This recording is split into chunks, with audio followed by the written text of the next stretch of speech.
Good morning. President Trump is acknowledging there is starvation in Gaza. Israel's Prime Minister Netanyahu still will not.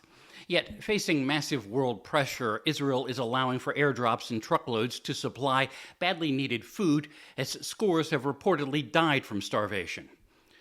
Trump, speaking in Scotland Monday, said the U.S. would help set up distribution sites and claimed this country is leading the way. But it's the U.S. and Israeli joint private effort known as the Gaza Humanitarian Foundation that is somewhat responsible for this horrible situation. Over 1,000 Palestinians have been killed at the 4 locations where aid was being distributed, but no one can say who does the shooting.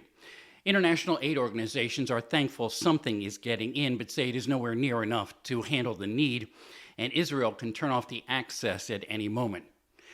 This morning, the president opened his family's new golf course in Aberdeen, Scotland. Well, the president did make news in his photo op with British Prime Minister Keir Starmer. Since it went on for more than an hour, there had to be news in there somewhere. Trump says his patience with Russia's Vladimir Putin over the war in Ukraine has run out to the point that the 50-day window he'd given Putin to agree to a ceasefire is now less than a fortnight. Yeah, I'd say 10 to 12 days. I'll announce it probably tonight or tomorrow. But there's no reason to wait. If you know what the answer is going to be, why wait?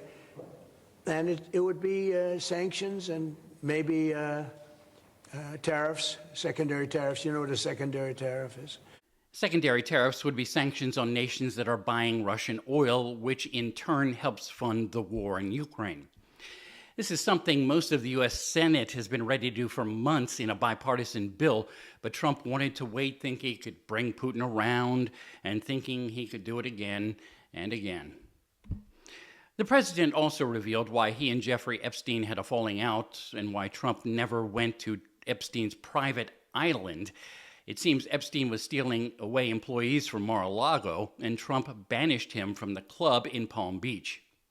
No matter. Republicans and Democrats in the House will be pushing for releasing all of the Epstein files in a bill when members return from August recess. Here's thorn in the side for Trump, Republican Thomas Massie of Kentucky on ABC's This Week. Why are we doing it now? Because it wasn't until now that I realized how insincere the people working on this were. I mean, they've told us all along that we were going to get these files, and then only recently did we find out they're not going to release the files. Speaker of the House Mike Johnson forced members to go home for August recess early in order to avoid such a vote. With ear on the White House, I'm Bob Costantini.